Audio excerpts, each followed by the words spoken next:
The radio call came in at 6:42 in the morning. A search and rescue volunteer, 3 days into a grid search of the Cascades, spots a man walking along a logging road. He appears calm, upright, and has no visible injuries that he is just walking. The volunteer radios it in, and you can hear it in his voice. Not relief, but confusion. This man had entered the trail 40 miles away, on foot, through some of the densest, most disorienting wilderness in North America. He had been missing for exactly 72 hours. He should have looked exhausted, dehydrated, or even hypothermic.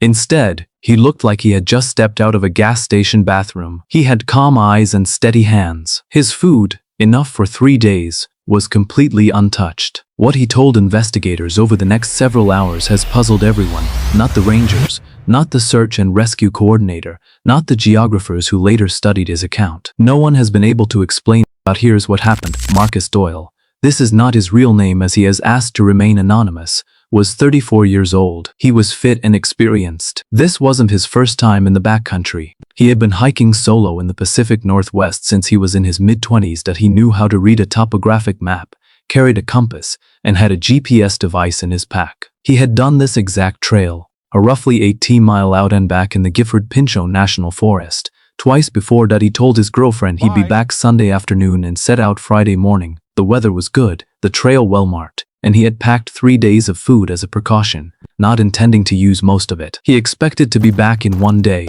maybe 2 if he took his time. This is important. The version of Marcus that left that trailhead on Friday, confident, prepared, experienced, is a completely different person from the one found walking a logging road on Monday morning. The distance between those two versions is the story. He told investigators that the first few hours were completely normal. The trail was good, and his pack was light. He made solid time, but somewhere around mile 8, which should have put him just past a recognizable ridgeline he had seen twice before, he felt that something was off. It was not dangerous or threatening, just wrong. It felt like the forest had been slightly rearranged, as if someone had moved the furniture in a room he knew by heart. The ridgeline wasn't where it should have been. He checked his GPS, and it showed he was exactly on the trail. He checked his compass. North was still north. Everything indicated he was where he was supposed to be, but the trees looked different. Not the species, but the arrangement. He described looking uphill to his right and seeing a cluster of old-growth Douglas fir trees that he did not remember from previous hikes. This was not remarkable on its own. Forests change,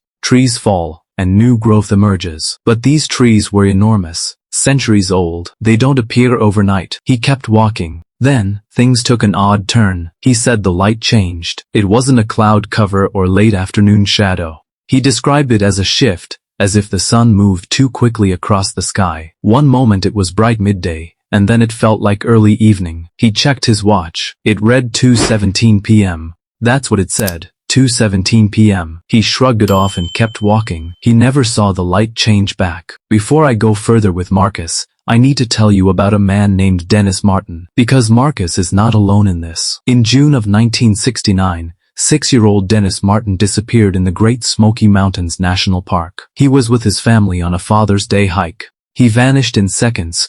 The adults looked away, and he was simply gone. One of the largest search operations in national park history followed. Hundreds of searchers and military involvement. Days turned to weeks. Dennis was never found. But here's what gets buried in official reports. A family was hiking nearby that same day. They reported hearing a scream in the woods. It was not a child's scream, but an adult scream. When they looked toward it, they saw something large and dark moving through the tree line, carrying something. The National Park Service took their statement and quietly set it aside. Dennis Martin was wearing a bright red shirt when he vanished. He was never found. No clothing, no remains, no trail. A 6-year-old boy was gone in seconds from a national park full of searchers. This is important because it establishes something that will matter for the rest of this video. These disappearances don't follow wilderness survival logic or animal predation logic either. They follow a different pattern. Researchers like David Pollard spent years documenting what became known as the Missing 411 files.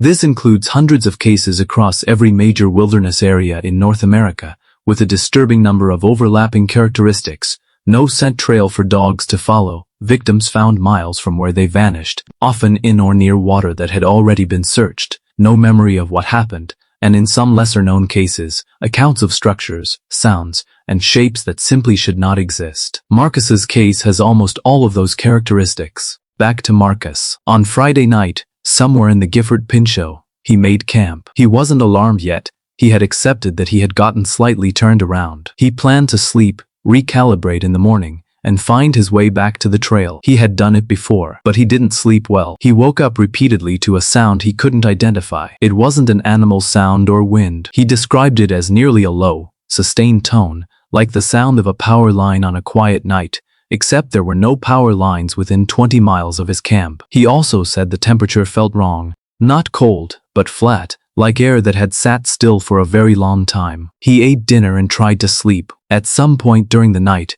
he couldn't say when exactly, he walked. Not hiked, but walked. He described it as if he got up and walked without deciding to do so. It felt as if the space between intention and movement had vanished. He said it didn't feel threatening. It felt expected, like he was going somewhere he had already agreed to go. He walked for what felt like a few minutes and then stood in front of something. Structures in the forest. They weren't ruins or old homestead debris. He made that distinction clear. He described what looked like a rough arrangement of standing stones and stacked timber forming walls, with no roof or door, clearly and deliberately constructed. He said the scale was large, with some uprights taller than he was. He said there was more than one structure. Then his memory stops. The next moment he recalls is standing on the logging road on Monday morning, 40 miles away, 3 days lost, his food untouched, and his watch stopped at 2:17 p.m. 2 more cases need to be examined, as the whole pattern must be seen to have meaning.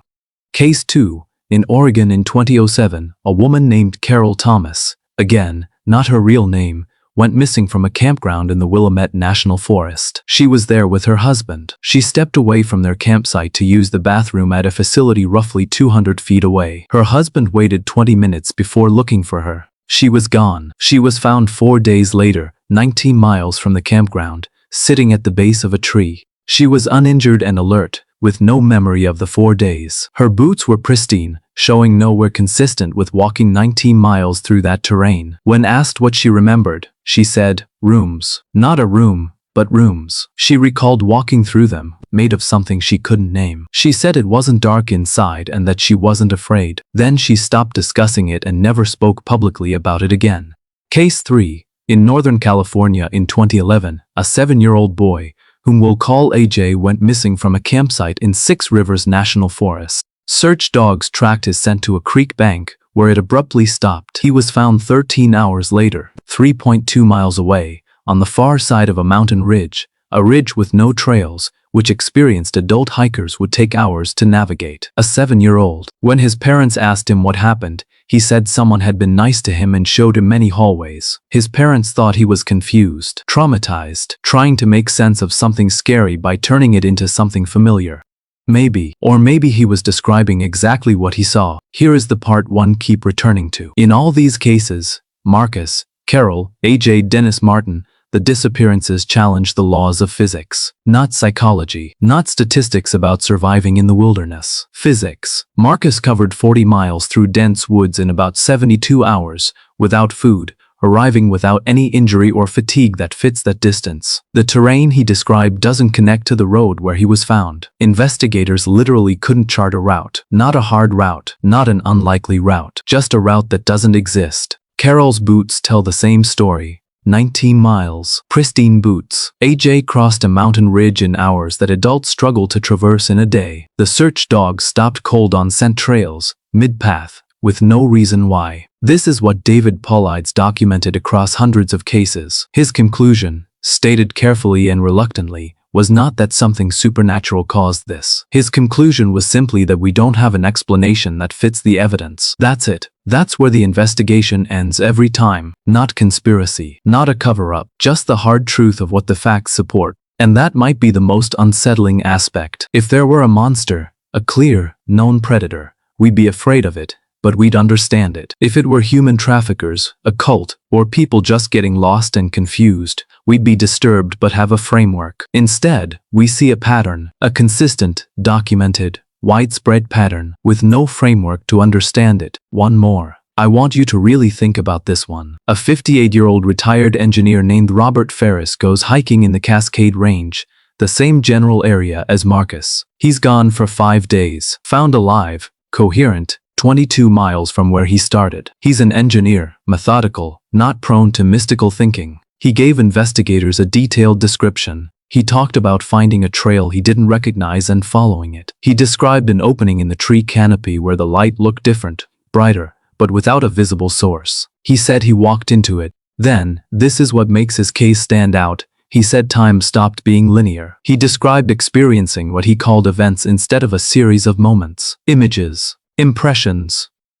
A sound like something very large moving slowly through the trees. A smell he had never encountered before. And a constant feeling that someone was watching him, not with hostility, but with what he could only call curiosity. He said he never felt threatened. He almost didn't want to return. Here's what I know. These cases are documented. The geographic impossibilities are real. The search and rescue professionals involved were not easily swayed, and many of them, off the record, will tell you that some of these disappearances changed how they view wilderness. I know Marcus, whatever happened to him, is a different person now. Not damaged, not broken, just different, like someone who has experienced something that changed their understanding of the world. He still hikes. He told someone close to him that the forest doesn't feel threatening anymore. It feels aware. And I know that no official report, no scientific paper, and no law enforcement investigation has provided an explanation that accounts for all the facts in even one of these cases. Not one. The woods should be easy to map. That's what we tell ourselves. We have satellites.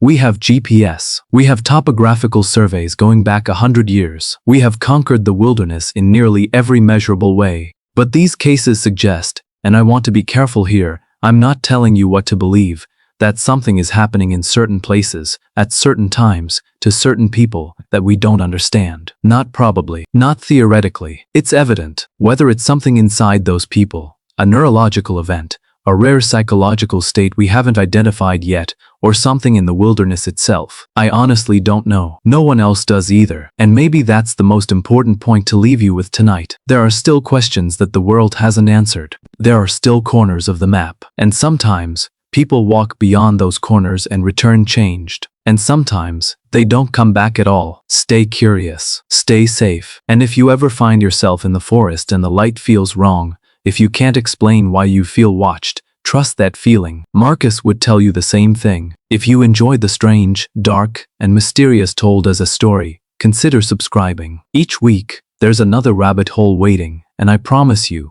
some of them go very deep.